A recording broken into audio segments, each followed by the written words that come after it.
Welcome to MY channel Real Life Wonders. They thought she was weak, just another recruit making excuses.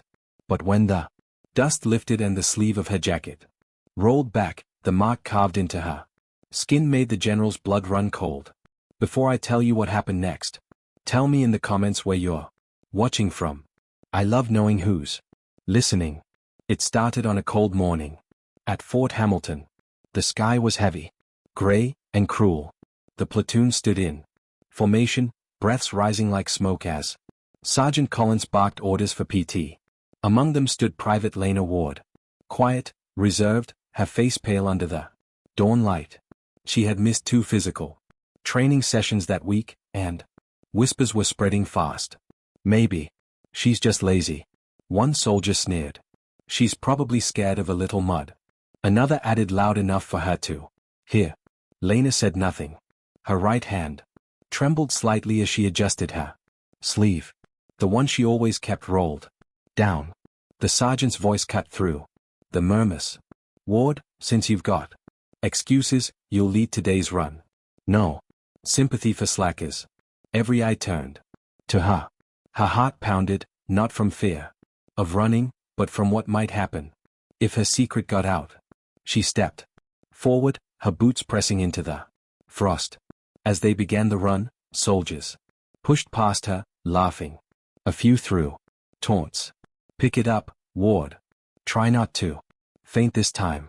But halfway through the track, something shifted. The ground shook faintly. Not from thunder, but from the rhythmic march of an approaching convoy. A black SUV stopped near the training field. Out stepped a man in full uniform, chest full of ribbons. General Mason. His eyes were sharp as glass. He was inspecting the new recruits until his gaze landed on Lena. He froze. Ward. His voice cracked slightly, just enough for the sergeant to notice. You know her, sir? Collins asked. The general didn't answer. He stepped closer.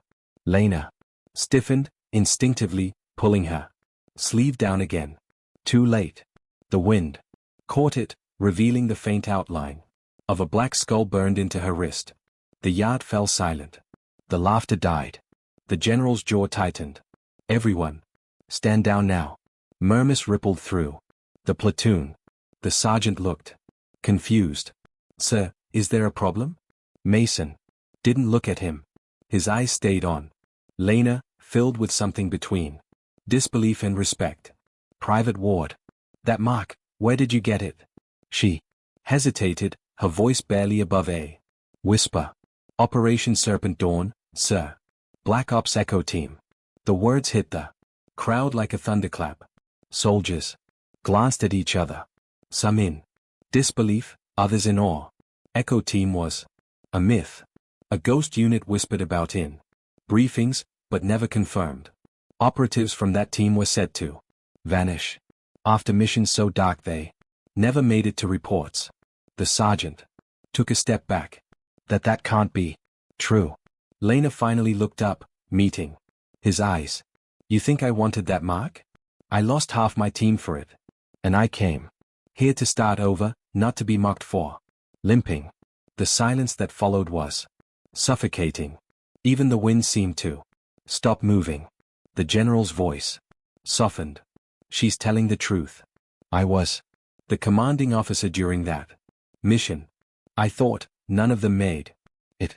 He turned toward the platoon, his tone cutting through the air. You all judged her without knowing the cost she paid. She doesn't owe you another mile. You owe her respect. No one spoke. Shame painted their faces. Lena stood motionless, tears glistening in her eyes. Not from pain, but from being seen again after years of hiding. Later, when the general quietly saluted her, the gesture broke something inside the others. The same soldiers who once mocked her stood in line one by one, offering silent nods of respect. The sun broke through the clouds, then pouring light across the field as if forgiving it. Because courage doesn't shout. Sometimes it limps, it hides, and still shows up when the world forgets what it owes.